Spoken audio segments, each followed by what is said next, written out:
Эфир телеканала «Якутия-24» продолжает обзор экономических, спортивных событий и чрезвычайных происшествий. Начнем выпуск с курса валют. Итак, по информации Центробанка, американская валюта сегодня стоит 73 рубля и 79 копеек. Евро остановилась на отметке 88 рублей 94 копейки.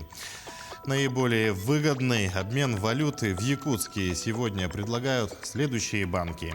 Доллар США в Якутске по лучшей цене покупает Россельхозбанк за 73 рубля и 30 копеек, а продает Азиатско-Тихоокеанский банк за 74 рубля 85 копеек.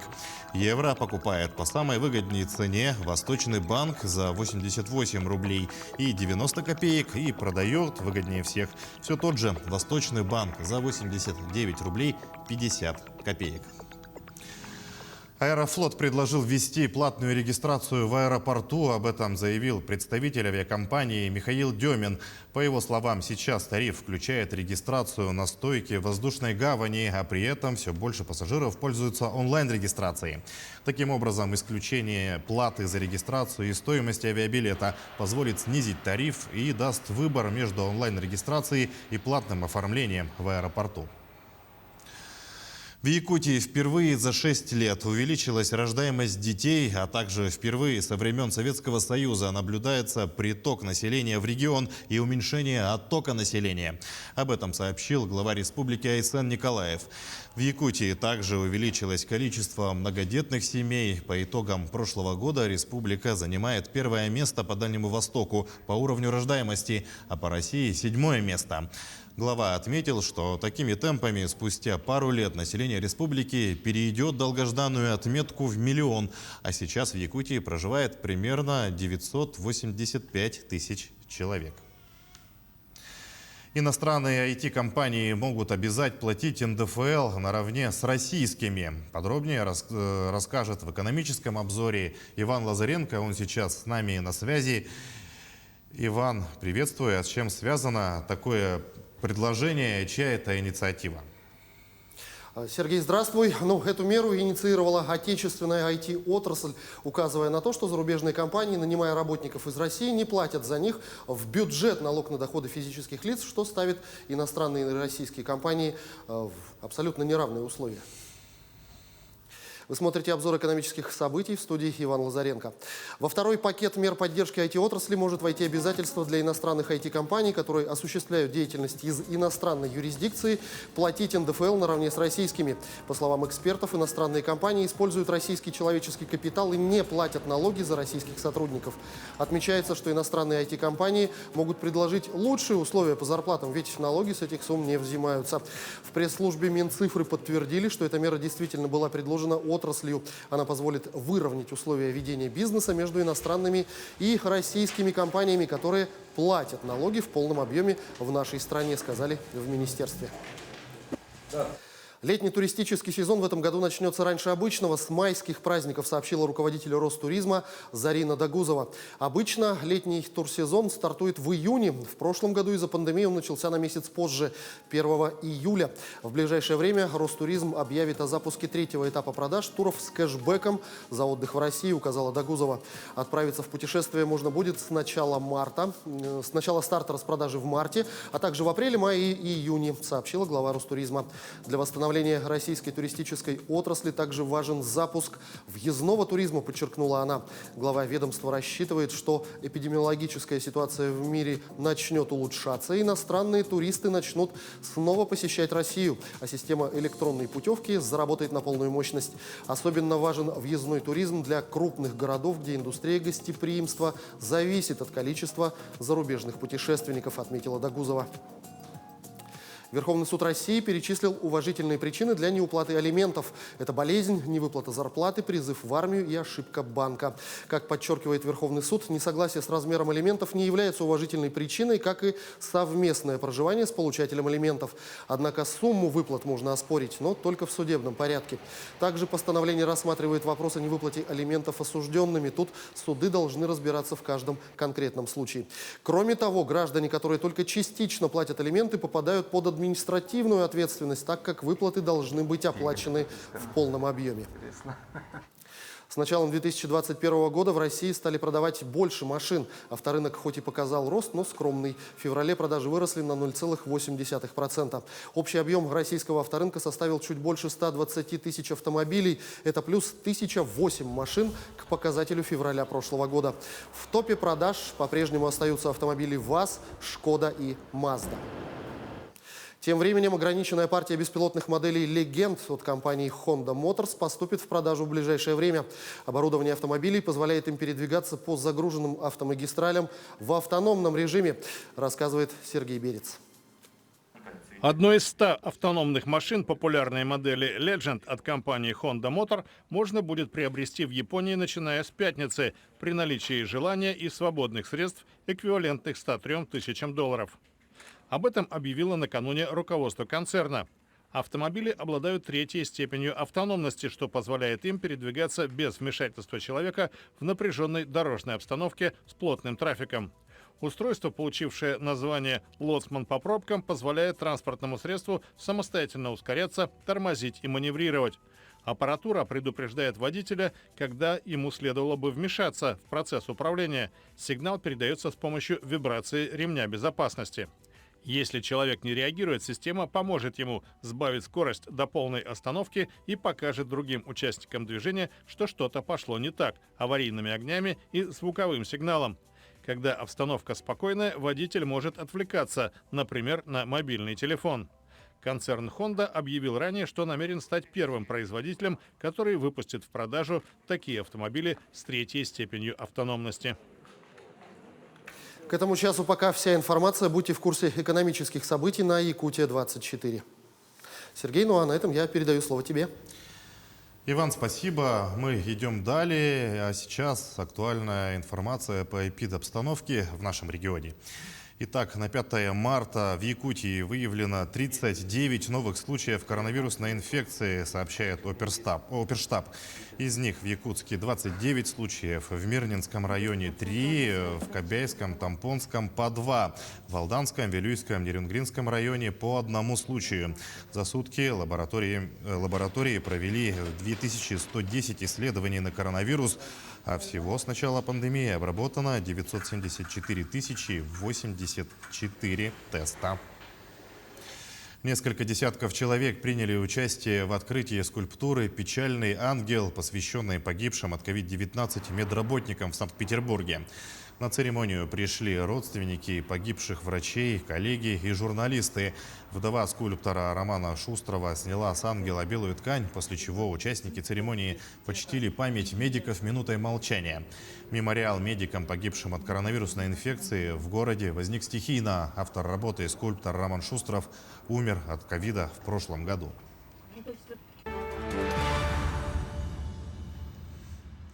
Прототип американского пилотируемого космического корабля Starship, разрабатываемый компанией SpaceX для миссии на Луну и Марс, взорвался после первой успешной посадки в штате Техас. Starship SN-10 взлетел на 10 километров, спустился над Мексиканским заливом, а затем приземлился на полигоне SpaceX в районе Бока-Чика. Через примерно 8 минут корабль взорвался. Последние 2 прототипа достигали такой же высоты в декабре и феврале, но взрывались при посадке. Продолжительность 3 последних испытательных полетов длилась 6,5 минут. Первый орбитальный полет Starship запланирован на конец года. Накануне из Тадж-Махала эвакуировали около 1000 туристов после сообщения о готовящемся взрыве. Подробности расскажет Никита Конев. Около 1000 человек были эвакуированы из Тадж-Махала в четверг. Неизвестный позвонил в полицию и сообщил о заложенном взрывном устройстве. Нам позвонил мужчина и заявил, что в Тадж-Махале взорвется бомба. Мы немедленно начали обширную поисковую операцию, в ходе которой саперы тщательно прочесали помещение в соответствии с нашей стандартной оперативной процедурой. Территорию мавзолея оцепили, однако никаких устройств найти не удалось. Как пишет пресса, звонивший еще рассказал о дискриминации при наборе в армию. Сейчас полиция его активно ищет. Уже удалось установить, что он находится в городе Фирозабад. Это в западной части штата Утар-Прадеш. Гробница, построенная в 17 веке, является одной из самых популярных достопримечательностей в мире. Тадж-Махал ежегодно привлекает более 6,5 миллионов туристов. Сицилийский вулкан Этна продолжил извергаться накануне. Клубы пепла поднялись на высоту около 300 метров. Это извержение стало 10-м по счету за последние 16 дней, когда была зафиксирована сильная активность вулкана. Лава продолжала выходить из юго-восточного кратера. Очередная активность вулкана на раз не повлияла на работу международного аэропорта Катании. Боливиец Эрвин Тумери, переживший авиакатастрофу с футбольной командой Шапекоэнсе 5 лет назад, оказался в больнице после ДТП с участием автобуса. Транспорт, в котором находился 30-летний Тумери, вылетел с автострады, перевернулся и скатился вниз по 150-метровому склону неподалеку от боливийского города Санта-Крус. Внутри находились 52 человека, 21 из них погиб. Остальные, включая Тумери, получили различные травмы. Мужчина повредил ноги и спину, но остается в хорошем расположении духа и надеется на скорую выписку домой. Участники проекта X решили объединить водные и горные виды спорта. Они устроили совместный спуск с пика на юге Швейцарии. Подробности уникального трюка в следующем материале. 5 профессиональных атлетов собрались вместе в горах Швейцарии, чтобы раздвинуть границы привычного и совершить уникальный трюк, сочетающий в себе разные виды спорта. Обладатели многочисленных титулов по сноубордингу, виндсерфингу, кайтсерфингу и горным лыжам решили назвать свою задумку «Проект X». На ее осуществление им потребовалось несколько лет подготовки. Леви Сивер, Бальс Мюллер, Фло Орли, Максим Шабло и Уэлли Кестенхольц высадились на вертолете на заснеженном пике Пицкорвач в регионе Энгадин на юге Швейцарии. Оттуда они совершили совместный спуск, используя при этом одновременно элементы горного и водного видов спорта – сноуборд, лыжи, парус, кайт и параплан. По словам участников проекта, до сих пор никому не приходило в голову объединить эти виды спорта. Все происходящее они снимали на видео. Небольшой ролик был выложен на YouTube. Леви Сивер в четверг анонсировал у себя в Фейсбуке, что полная версия фильма выйдет в ближайшее время.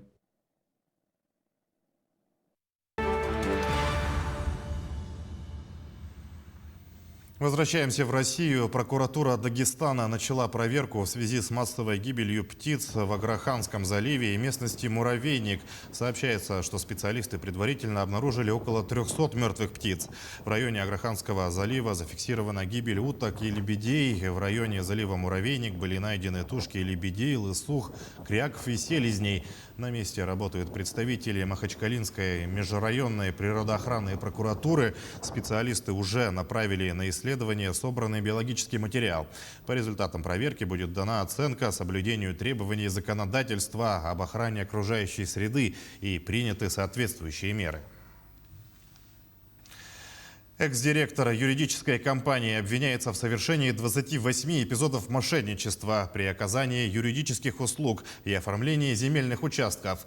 Следователи установили, что на протяжении 2 лет он предлагал многодетным семьям, а также пожилым и иным социально незащищенным гражданам оформить собственность и в аренду земельные участки со всеми коммуникациями в Якутске без очереди и минуя установленный порядок.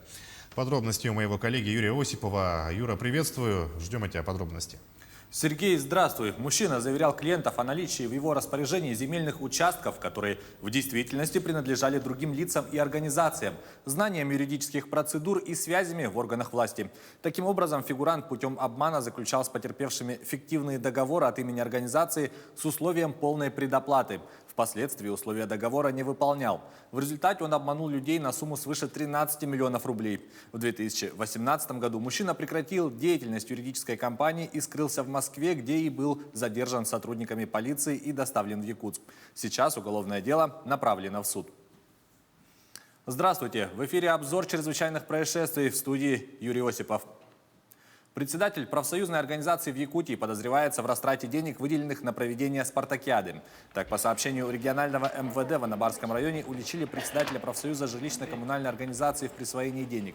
Во время документальной проверки финансово-хозяйственной деятельности полицейскими установлено, что 25-летний местный житель, занимая должность председателя первичной профсоюзной организации, в период с февраля по декабрь прошлого года, используя свое служебное положение, присвоил около 200 тысяч рублей. В его отношении возбудили уголовное дело по статье «Присвоение или растрата». Ему грозит до 6 лет лишения свободы. Житель Мирнинского района попался на уловку мошенников и оформил на себя кредит. Он собственноручно перевел мошенникам 175 тысяч рублей. Ему позвонили якобы из службы безопасности банка и сообщили, что мошенники оформили на него кредит. Запаниковавшего мужчину успокоили и заявили, что для отмены данной операции необходимо оформить другой займ, а затем перевести их на безопасный счет. Мужчина сделал все, что потребовали от него мошенники. Он оформил кредит на сумму 145 тысяч рублей, обналичил и перевел все средства на указанный ими счет. Помимо этого, заявитель перечислил лжебанкирам из своих сбережений еще 30 тысяч рублей. Жительница Устьянского района осуждена за кражу. По сообщению прокуратуры Якутии, она уже была судима ранее. Пьяная подсудимая похитила принадлежащий ее знакомому ноутбук, который затем обменяла на бутылку водки. Подсудимая в суде свою вину признала, в содеянном раскаялась. По результатам рассмотрения уголовного дела суд приговорил подсудимую к 3 годам лишения свободы условно. Житель Хангаласского района обвиняется в убийстве. Об этом сообщает прокуратура Якутии. По версии следствия, в конце ноября прошлого года во время совместного распития спиртных напитков в одном из жилых домов села Улаханан Хангаласского района обвиняемый в результате возникшей ссоры ударил знакомого ножом в грудь. Впоследствии мужчина скончался спустя непродолжительный промежуток времени возле того же дома. После утверждения обвинительного заключения уголовное дело направлено прокурором в суд. Житель Мирнинского района осужден за убийство знакомого и незаконное хранение оружия. Следствием и судом установлено, что 3 декабря прошлого года подсудимый в ходе распития спиртного вступил в конфликт с приятелем и из обреза ружья, который ранее нашел недалеко от гаража и там же хранил, выстрелил в голову потерпевшего. От полученного ранения мужчина скончался на месте происшествия. Следствием собрано достаточное количество доказательств, которые легли в основу обвинительного приговора. Суд приговорил его к 7 годам и 2 месяцам лишения свободы с отбыванием в исправительной колонии строгого режима. В Якутии завершено расследование уголовного дела по факту незаконной рубки лесных насаждений. По информации МВД Якутии, факт незаконной заготовки был выявлен сотрудниками группы экономической безопасности и противодействия коррупции районного отдела полиции летом прошлого года. В ходе оперативных мероприятий полицейскими установлен злоумышленник, 54-летний уроженец Магаданской области. Предварительным следствием установлено, что обвиняемый, являясь директором организации, занимающейся геологоразведочными работами, не имея соответствующего разрешения и сопроводительных документов, дал распоряжение подчиненным работникам по проведению буровых работ на участке ручья Сарылах, выдела Аймиконского участкового лесничества, в ходе которых с марта по июнь прошлого года были спилены более 170 сырорастущих лиственниц. Объем уничтоженного леса превысил 67 кубометров. Ущерб, причиненный лесному фонду республики, составил около 200 тысяч рублей. В настоящее время материалы уголовного дела с утвержденным обвинительным заключением направлены в суд. Отмечается, что причиненный ущерб фигурант полностью возместил. На время следствия ему избиралась мера пресечения в виде подписки о невыезде и надлежащем поведении. Коллектор осужден за мошенничество в Якутске. Об этом сообщает прокуратура региона. Выяснилось, что он склонил 5 должников к передаче ему денег в счет погашения задолженности по кредитным договорам наличными вместо перевода на банковский счет организации. Полученные от граждан деньги в общей сумме более 700 тысяч рублей он присвоил себе. По результатам рассмотрения уголовного дела суд с учетом мнения государственного обвинителя приговорил его к принудительным работам сроком на 3 года с удержанием из заработной платы 10% в доход государства. Отмечается, что при вступлении приговора в законную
якутского отдела вневедомственной охраны филиала Росгвардии.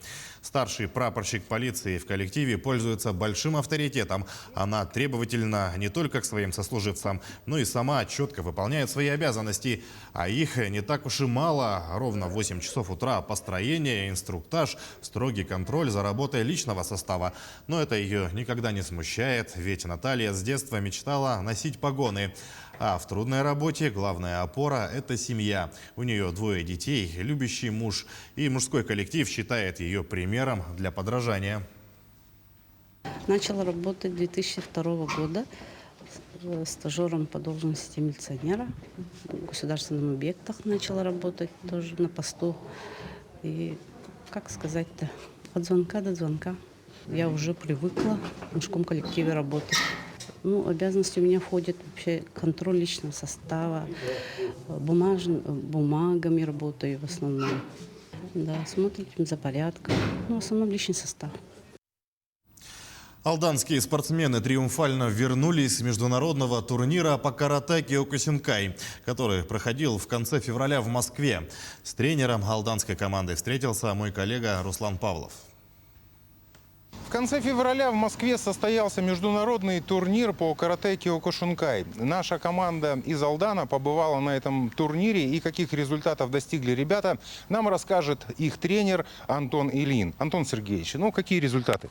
На данном турнире Буганкова Анжелика заняла 3-е место. Это крупный международный турнир, 23 страны, 1700 участников. И 4 ребята вошли в топ-16 сильнейших бойцов в своих категориях. Ну а вообще вы кого-то отметили сами для себя на этом турнире? Я отметил молодых ребят. Это Соболев Матвей, Зеленский Александр и Колосов Александр. Они уезжали на данные выездные турниры впервые, провели достойные свои бои. Колосов, Соболев Матвей даже прошел во 2-й круг. Вы собираетесь на новые соревнования. Что за соревнования и когда? Через 3 недели пройдет первенство России в Москве. Мы везем 7 человек. Сильнейший турнир. Ну, остается пожелать только алданским ребятам, нашим спортсменам удачи в этих битвах. Ну и будем ждать новых результатов и медалей. Еще одно место для занятий спортом на открытом воздухе появилось в Якутске. В столичном парке культуры и отдыха заработал каток. Его обустроили прямо на центральной аллее. Длина ледового покрытия 120 метров. Для посетителей здесь будет работать пункт проката коньков, а также оборудуют точки продажи горячего питания и напитков. Главной фишкой, как отмечают организаторы, станет вечерняя иллюминация. Я вдохновился тем, что в больших городах, например, в Москве, да, в парке Горького, есть похожие катки. В парках с деревянными заборами и протяженные, длинные и узкие. И хочу, чтобы Якутск тоже развивался и был похож на большие города. Парк работает с 10 утра до 10 вечера. Прокат коньков тоже с 10 утра до 10 вечера. Для взрослых составляет 150 рублей, детские 100 рублей и вход со своими коньками тоже 100 рублей. Российские лыжницы заняли 2-е место в эстафете 4 по 5 на чемпионате мира, который проходит в Германии. Подробнее расскажет мой коллега Власий Сергеев. Власий, приветствую. Как выглядит тройка призеров данной гонки и каково положение российской команды в общем зачете? Сергей, здравствуй. Победительницами эстафеты стали норвежские спортсменки. На 3-ю ступень пьедестала взошли финские лыжницы. В общем зачете соревнований команда России занимает 5-ю строчку. На ее счету 3 награды разного достоинства. Здравствуйте! В эфире новости спорта, в студии Власий Сергеев. Женская сборная России заняла 2-е место в эстафете 4 по 5 километров на чемпионате мира по лыжным видам спорта. Соревнования проходят в немецком Оберсдорфе. В составе российской команды выступали Яна Кирпиченко, Юлия Ступак, Татьяна Сорина и Наталья Непряева. Победу в гонке праздновали представительницы Норвегии. Тройку лидеров замкнули финские лыжницы. Сегодня в борьбу за медали вступят мужчины, которые будут состязаться в эстафете 4 по 10. В общем зачете команда Россия идет на 5-м месте, имея в активе 3 награды разного достоинства. Президент UFC Дэйна Уайт в ближайшие дни проведет встречу с российским бойцом Хабибом Нурмагомедовым по поводу его карьеры. Об этом накануне заявил глава промоушена. Уайт отметил, что он готов предложить россиянину поединки, которые могут его заинтересовать. Напомним, Нурмагомедов объявил о завершении карьеры в октябре прошлого года после победы над американцем Джастином Гейджи в титульном поединке. Свое решение уйти он объяснил обещанием матери. 32-летний россиянин по-прежнему является обладателем пояса чемпиона UFC в легком весе. На его счету 29 побед и ни одного поражения. Омский «Авангард» на своей площадке со счетом 4-3 выиграл у екатеринбургского автомобилиста во втором матче серии первого раунда плей-офф континентальной хоккейной лиги. В составе победителей шайбы забросили Павел Дедунов, Кирилл Семенов, Сергей Толчинский и Илья Ковальчук. У гостей взятия ворот провели Вячеслав Литовченко, Павел Куликов и Георгий Белоусов. Счет серии до 4 побед стал 2-0 в пользу омских хоккеистов. В рамках регулярки команды провели между собой 4 матча, одержав по 2 победы. Следующая игра данного противостояния пройдет завтра в Екатеринбурге. Футболисты Челси в гостях одержали победу над Ливерпулем в центральном матче 29-го тура английской премьер-лиги. Встреча завершилась со счетом 1-0. Единственный гол на 42-й минуте забил полузащитник аристократов Мейсон Маунт. Отметим, что лондонцы выиграли на Энфилде впервые с 2014 года. Благодаря этой победе они вышли на 4-е место в таблице чемпионата, набрав 47 очков. Мерсисайдцы располагаются на 7-й позиции, имея на счету 43 пункта. В следующем туре 8 марта Челси на своем поле примет Эвертон, а Ливерпуль днем ранее на домашней арене встретится с Фулхэмом. Баскетболисты московского ЦСКА потерпели крупное поражение от стамбульского Анадолу Эфес в гостевом матче регулярного чемпионата Евролиги. Игра завершилась со счетом 70-100. Самым результативным игроком встречи стал защитник хозяев площадки Василий Мицич, набравший 21 очко. У россиян самым точным был Торники Шенгелия, в активе которого 14 баллов. В турнирной таблице армейцы занимают 2-е место, держав в 27 матчах 18 побед. Эфес с 17 выигрышами идет следом на 3-й позиции. Следующий матч регулярки ЦСКА дома встретится с итальянским Миланом. Матч пройдет 11 марта. Перейдем к событиям якутского спорта. Владимир Балынец завоевал золото чемпионата России по пауэрлифтингу. Соревнования, участие в которых приняли порядка 200 спортсменов из 37 регионов страны, завершились в Екатеринбурге. Напомним, Балынец является победителем и призером чемпионатов мира и Европы, а также обладателем серебряной медали Паралимпийских игр в Лондоне. Для якутянина эта победа на чемпионате России стала 16-й в карьере.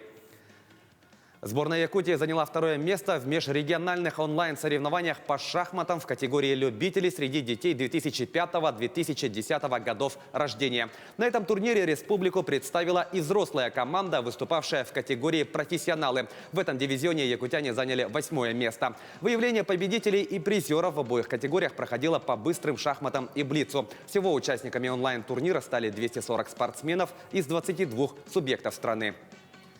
Таковы главные спортивные новости к этому часу. Занимайтесь спортом и будьте здоровы. Сергей, у меня на этом все. Передаю слово тебе. Власти, спасибо. Мы продолжаем наш выпуск. Подледная выставка для любителей искусства проходит на дне Белого моря. Авторами работ стали фотограф Виктор Лягушкин и художник Денис Лотарев. Из чего состоит экспозиция? Покажем далее. Нырнуть под лед, чтобы погрузиться в искусство.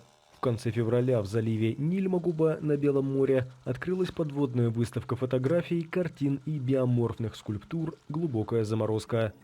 Свои работы для экспозиции предоставили фотограф National Geographic Виктор Лягушкин и художник Денис Лотарев, пишущий полотна под водой.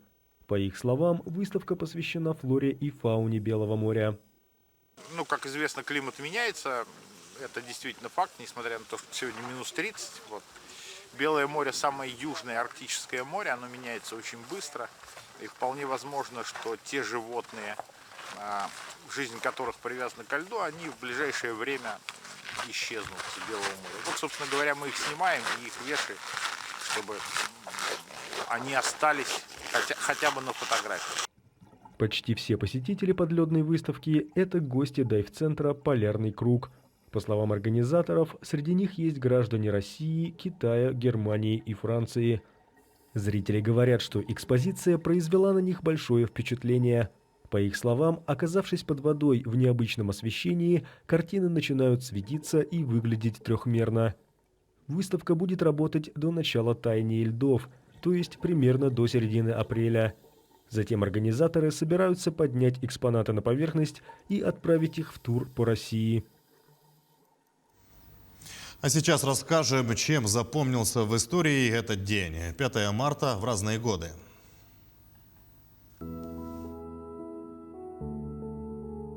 Сегодня в мире день выключенных гаджетов. Дату придумали, чтобы побороть виртуальную зависимость пользователей.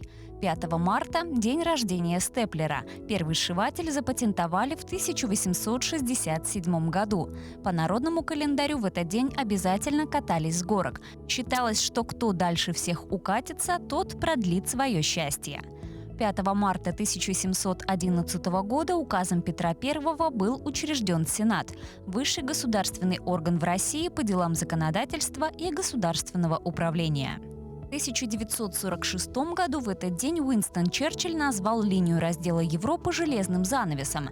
Это клише обозначало информационный, политический и пограничный барьер, возведенный СССР и отделявший Союз и другие социалистические страны от капиталистических стран Запада. 5 марта 1970 года вступил в силу договор о нераспространении ядерного оружия. Не являются участниками договора Израиль, Индия, Пакистан, КНДР и Южный Судан. 5 марта 1685 года родился Георг Фридрих Гендель, немецкий композитор и органист. В 1871 году на свет появилась Роза Люксембург, немецкая революционерка, деятель европейского коммунистического движения. 5 марта 1961 года родилась Елена Яковлева, советская и российская актриса театра и кино, народная артистка России. В Якутии сегодня День народного мастера. Также 5 марта отмечают 50 лет со дня организации акционерного общества «Якут-Агропромпроект». Именины в этот день празднуют Антон, Афанасий, Варлаам, Василий, Давид, Денис, Иван, Игнатий, Корнилий, Лев, Леонтий, Лука, Николай, Пахом, Сава, Самсон, Сергей, Тихон, Федор, Филипп, Фома и Ярослав. Увидеть личную коллекцию шариковых ручек доктора технических наук смогли гости юбилея института «Якут-Днепроалмаз». Это вторая выставка, которую организовал коллекционер Игорь Зырянов. Наши коллеги узнали, почему житель Мирного начал коллекционировать именно ручки и какая из них самая дорогая.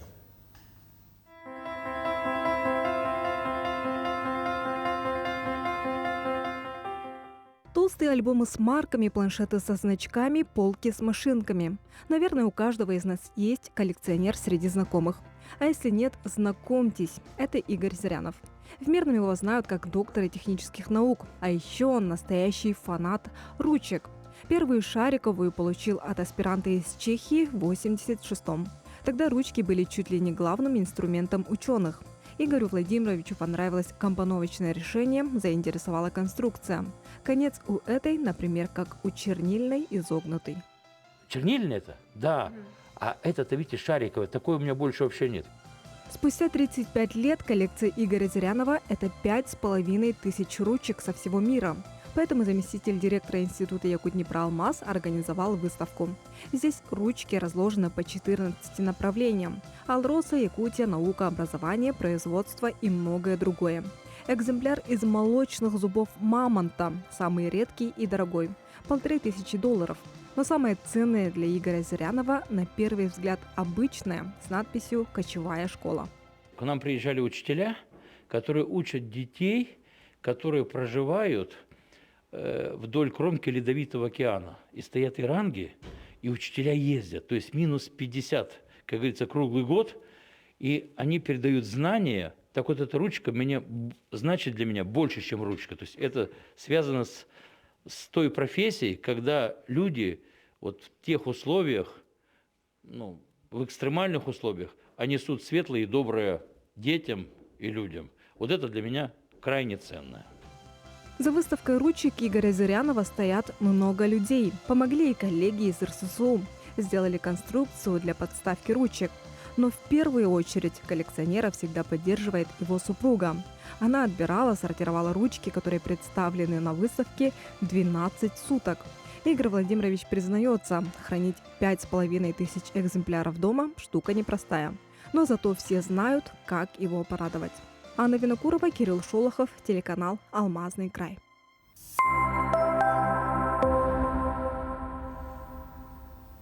Сегодня Якутия отмечает День народного мастера. И несмотря на то, что традиционного массового шествия в Якутске в этом году не было, тем не менее в столице региона состоялось торжественное открытие 11-й республиканской выставки «Якутия мастеровая». Наш корреспондент Саргалана Неустроева расскажет об экспонатах этой выставки. Она на прямой связи с нами. Саргы, приветствую, передаю тебе слово. Сергей, здравствуй. Вообще, сам День народного мастера республики учредили в 2012 году. Однако ярмарка-выставка «Якутия мастеровая» проходит уже в 11-й раз. Сегодня здесь, в Доме культуры имени Кулаковского, свои работы представили более 300 мастеров, 26 муниципальных образований и 3 учебных заведения. Это настоящий праздник национальной самобытности, настоящий фестиваль. Здесь представлены работы абсолютно из всего. Изделия из меха, из кожи, из замши, из дерева, из металла, из драгоценных металлов и прочего, что... Огромное разнообразие вообще различных настоящих произведений искусств, можно даже так выразиться. И сегодня, помимо прочего, конечно же, не обошлось без традиционного шествия мастеров в национальных костюмах. Однако здесь, конечно же, свои изменения понес формат этого шествия в силу эпидемиологических особенностей. Поэтому формат шествие прошло в формате онлайн на платформе Zoom. Там собралось более 700 участников. И сегодня это шествие представят во время открытия фестиваля, но чуть позже, после обеда. Ну и помимо прочего, конечно же, здесь проходят и различные мастер-классы, лекции, конкурсы. Один из таких конкурсов – это конкурс по керамике.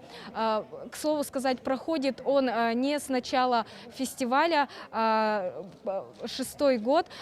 Подробнее о том, что же стало двигателем вот этого вот учреждения, этого конкурса, вообще в чем особенности керамики, нам расскажет победители этого конкурса прошлых годов, жюри конкурса Варвара Божедонова и Василий. Здравствуйте. Расскажите, пожалуйста, вот почему вообще, что стало двигателем этого конкурса, что послужило толчком? Толчком однозначно послужило то, что мы хотели показать всем реконструкцию древних сосудов наших предков. Мы сделали круглодонный сосуд на 3 ножках, кулун атахской культуры. Это Василий Николаевич Тагров, научный сотрудник физико-технического института, который изучает якутскую керамику, материаловед, и Анатолий Петрович Романов, ЧБДТГ. К сожалению, его сейчас нет с нами. И вот я. Мы написали заявку в 2014 году, чтобы включили номинацию керамики в этот замечательную выставку «Якутия мастеровая». И благополучно с поддержкой Александра Николаевича Гоголева и нашей Яны Викторовны эта номинация зашла в 2015 году в эту выставку «Якутия мастеровая». И мы стали призерами гран-при, выиграли гран-при. У нас было, мы показали всем композицию, которая называется «Ана лахчын хотун ирбеттон бор сирдях ортодойдуга көз оксочу идетин белях унута». И там в композиции у нас более 40 работ было представлено. Конечно же, все началось с реконструкции нашей керамики, якутской керамики. Я так понимаю, то, что вы держите в руках, вот вы, Варвара, и у Василия в руках, это какая-то реконструкция, да, какая-то древняя керамика, фрагмент. Расскажите, пожалуйста, что это? Это вот это фрагменты древней керамики, вот предоставлены сегодня сотрудникам музея, да, сегодня. Организаторы в этом году очень здорово придумали вот это, да, и пригласили сотрудников музея, которые сейчас очень хорошо нам рассказали про керамику, древнюю керамику. Если вот подойти, вот как организовался вот это Якутия мастеровая, ну, именно керамика, да, ну, раньше как, все думали, что, ну, у нас... Когда керамика, такой якутский как бы не развивался, да, кто-то делал по своим, то, что доходил там. Но вот более такой научный подход, вот, изучая вот древнюю керамику, да, именно вот, я вот, например, материаловед, да, вот именно материал, как они делали вот это дело, да, и нам дал толчок, вот, керамистам, вот, по-новому посмотреть, вот, что такое керамика. Ну, раньше как просто так сувенирная продукция была, да? Сейчас утилитарные вещи начали делать. Ну, потому что ведь начали изучать, вот, уже получили нормальный, уже хороший керамик, где можно выставку уже показать, ну, людям показать. Скажите, пожалуйста, по каким критериям сегодня будут проводить судейство над участниками? Да, в этом году, да, усложнилось, да, участников усложнилась задача, да, и работа жюри тоже усложнилась, да, сейчас, раньше вот, более так подошел, да, вот подходит, ну, а сейчас уже более критерии вот уже изменились. И сейчас, раньше вот керамисты приходили с домашней заготовки, ну, дома делали и показали как выставочно. А сейчас вот проходит конкурс, они сейчас на месте уже делают сосуды, уже вот на глаза уже нам делают, и там уже смотрим. Вот. Основная моя задача — это как материалы относятся, как они добывали, как они это обрабатывают. Основная моя задача. Да. Вот художественное направление, вот Варвара Петровна, вот сейчас и к нам подключились археологи, а сейчас будет смотреть уже полной пропорции, соответствует вот тем векам, которые они делали или не делали. Поэтому в этом году, да, у керамистов задача очень усложнилась. Но, с одной стороны, это вот организаторы хорошо придумали, это уже новый этап уже развития керамики получается. Спасибо, Василий. Результаты конкурса будут известны чуть позже, где-то часам к 3. Ну а пока могу сказать, что сама ярмарка, выставка будет проходить до 21 марта, если я не ошибаюсь. Однако приобрести здесь практически ничего не удастся в силу, опять-таки, ограничительных особенностей. Об этом сегодня сказал первый заместитель министра культуры. И на этом все. Подробнее вы сможете узнать в сегодняшнем сюжете в вечерних новостях. На этом все, Сергей. Сарга, спасибо. Саргалана Неустроева в прямом эфире об 11-й республиканской выставке «Якутия мастеровая». Если у вас возник вопрос, чем себя занять в трехдневные выходные, то следующий материал может оказаться полезным. Предлагаем вашему вниманию киноафишу. Любовное настроение сегодня подарит всем посетителям кинотеатров одноименная лента. Показы пройдут на китайском языке с русскими субтитрами. Одними из премий картины «Любовное настроение» стала серебряная премия за лучшую мужскую роль и технический гран-при на Каннском кинофестивале 2000 года. Картина «Белый снег» расскажет о реальных событиях, произошедших в 1997 году на чемпионате мира по лыжным видам спорта в Норвегии, когда впервые в истории лыжных гонок российская лыжница Елена Вяльбе завоевала 5 золотых медалей из 5 возможных. И никогда не сдавайся. Мое любимое занятие – работа. Миллионы знают культовый логотип и надпись «Пьер Карден», но немногие знают человека, стоящего за этим известнейшим брендом. Кто такой Пьер Карден? Именно на этот вопрос и ищут ответ создатели фильма. Какая история стоит за легендарной иконой? Узнаем в документальном фильме. Дом Пьера Кардена.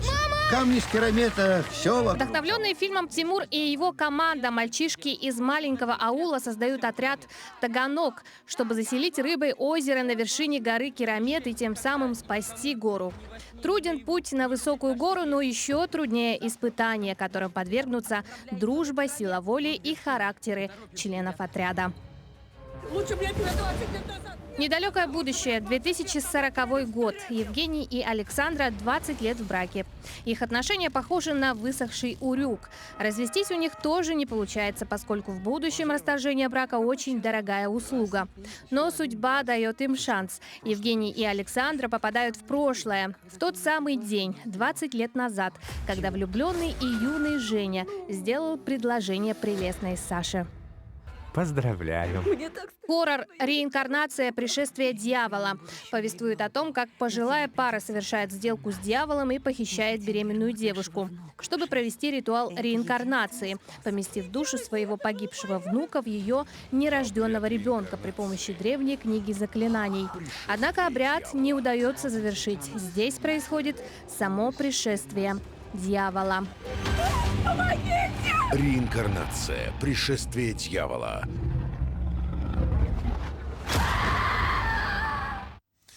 Тем временем на сопке любви в Якутске устанавливают корабль из знаменитого сериала «Мандалорец». Как рассказали создатели корабля, их выбор пал на это живописное место, так как оно ближе к звездам и очень популярно среди жителей столицы. Кроме того, местная охрана будет приглядывать за необычной достопримечательностью. Алексей Лукьяненко подробнее. Легендарный космический корабль Дина Джарина из американского сериала «Мандалорец» станет новой достопримечательностью Якутска и будет установлен на сопке любви. Вчера был доставлен корпус корабля, а сегодня авторы проекта планируют установить остальные детали конструкции. Привезли основной этот корпус, корабль, и плюс еще 2 двигателя. Осталось привезти крыло и ножки. Сейчас вот работа поднять корабль, поставить на ножки и зафиксировать двигатели. Захотелось сделать, потому что еще в мире никто не сделал его, и мы хотим быть первыми. Несмотря на то, что корабль сделан из древесины, ДВП, пенопласта и других подручных средств, издалека создается визуальное впечатление того, что он весь из металла.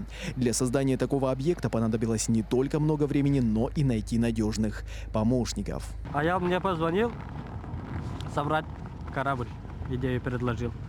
Я удивился. Но мы смогли сделать за 3 месяца работы. Людям понравится наша идея. Надеемся, что будет у нас еще много проектов. Мы надеемся, что удивим еще людей.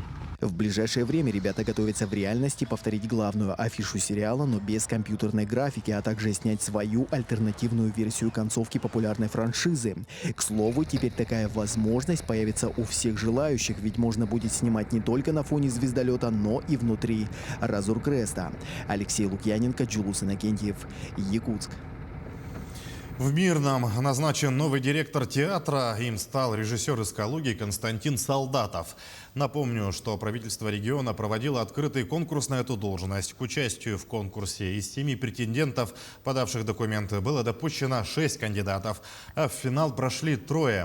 Сейчас в театре находится моя коллега Марфирина Алексеева. Она более подробно расскажет о назначении и о том, как к нему отнеслись сотрудники театра. Марфирина, тебе слово. Сергей, приветствую. В первом этапе конкурса уверенную победу одержал Сергей Сидоров. Он является актером Мирнинского театра. Во втором этапе состоялась защита проекта. И вот как раз-таки там с перевесом всего в 2 балла занял первую строчку Константин Солдатов. Но в своей презентации Константин отмечал, что планирует вернуть в репертуар театра постановку по отечественной классике, спектакли для детей и подростков. Таким образом, новый директор планирует усилить репертуар.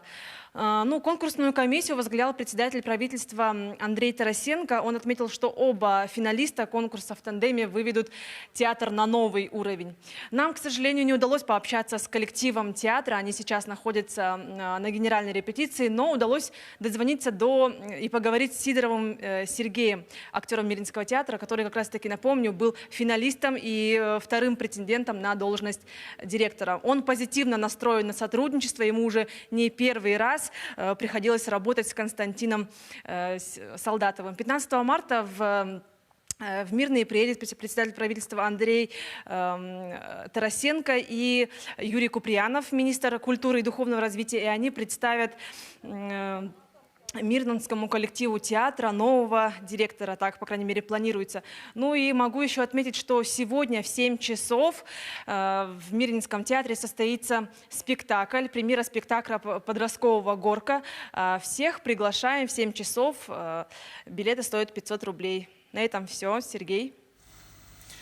Марферина, спасибо. Только что нам рассказали о выборе директора в театр в городе Мирный. А в Русском драматическом театре имени Пушкина в эти выходные состоится долгожданная премьера «Не все коту масленица» по пьесе Александра Островского. На протяжении почти 150 лет пьеса является одной из самых колоритных и самобытных комедий, которая не сходит с подмостков разных театров мира.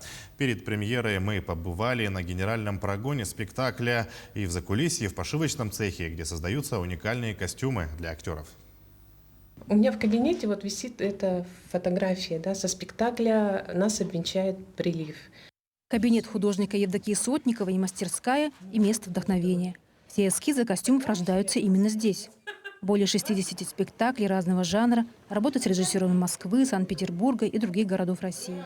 Вот 26-й театральный сезон Евдокия Ильинична встречает, как обычно, с набросками эскизов под стук швейной машинки. Сейчас мы идем в пошивочный цех нашего театра, в котором отшиваются костюмы ко всем спектаклям. Очень интересно. Да. Здравствуйте. Постоянная работа кипит и в пошивочном цехе. Мастера шьют костюмы к спектаклю «Не все коту масленица». Этапы работы художника выкроем по лекалу. Анализ сюжета, изучение эпохи и только потом образ. Дальше эскиз бумаги переносится на ткань. Обычный кусок ткани опытные закройщицы превращают в удивительную историю, где за каждым кроем ясно видится персонаж.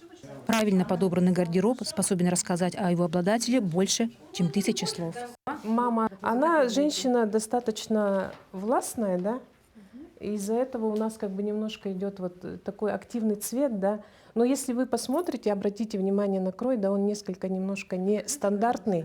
Театральный кутюрье нарядила героев пьесы «Не все коту масленица» в многослойные костюмы, которые хочется детально рассматривать. Действие происходит в патриархальной Москве XIX века. Костюмы погружают нас в жизнь двух купеческих семей – богатой и бедной. Потом одеваем мы другую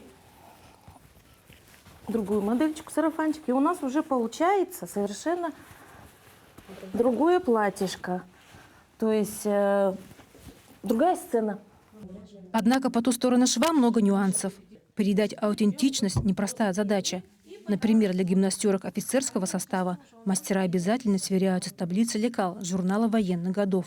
Каждый сантиметр требует исторической точности. Тут, значит, все по стандарту. Воротничок определенной ширины. Воротничок должен быть, планочка. Здравствуйте, девочки. Здравствуйте. Вот это наши девочки, работники костюмерного цеха. У нас обязательно работает трансляция, потому что девочки еще не только как бы готовят костюмы, да, к спектаклю, они еще и помогают актерам переодеваться. Здесь хранятся около 300 костюмов. Наряды в костюмерном обретают вторую жизнь. Здесь за ними ухаживают и разносят по гримеркам и заряжают на переодевание. Все расписано по актерам, какие платья, какие у них там есть туфли, тут фата, корсет, где переодевание, какое быстрое, какое там не быстрое. Это очень интересно участвовать в спектакле, как бы быть частью театра. Каждый персонаж на сцене вносит свою лепту в развитие действия. Так и каждый, кто за сценой, вносит свой вклад в создание спектакля. Надев одежду героя, я полностью меняюсь сам. Подобную фразу можно услышать практически от любого актера. Наряды в спектакле становятся мощным драматургическим инструментом, рассказывающим историю через фасоны, ткани и цвет. Далее о погоде. На Чукотку обрушилась сильнейшая с начала года метель. По данным МЧС, порывы ветра достигали 42 метров в секунду, а видимость была менее 500 метров. Занятия для школьников в этот день были отменены и некоторые автобусные рейсы. Жителям было рекомендовано оставаться в месте нахождения. 5 человек не смогли добраться до дома, поэтому их разместили в пункте временного пребывания до улучшения погодных условий. Кроме того, приостановил работу и аэропорт Анадыря. А в завершении выпуска коротко о погоде в крупных городах Якутии. Итак, в Алдане немного потеплело, переменная облачность, днем температура воздуха минус 25 градусов.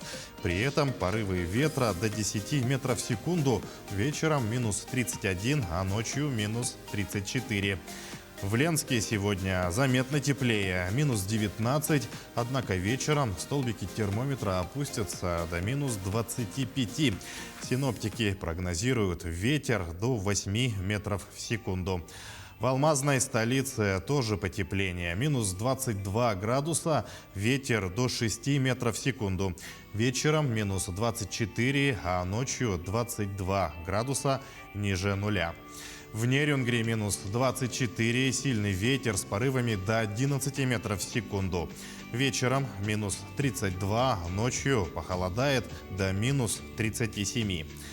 И о погоде в столице. В Якутске минус 27, ночью температура опустится до минус 33. Также сильный ветер до 9 метров в секунду, влажность 51%, атмосферное давление 761 миллиметр ртутного столба. На этом наш выпуск подошел к концу. Спасибо за внимание. Берегите себя, носите маску, соблюдайте безопасную дистанцию и оставайтесь с нами.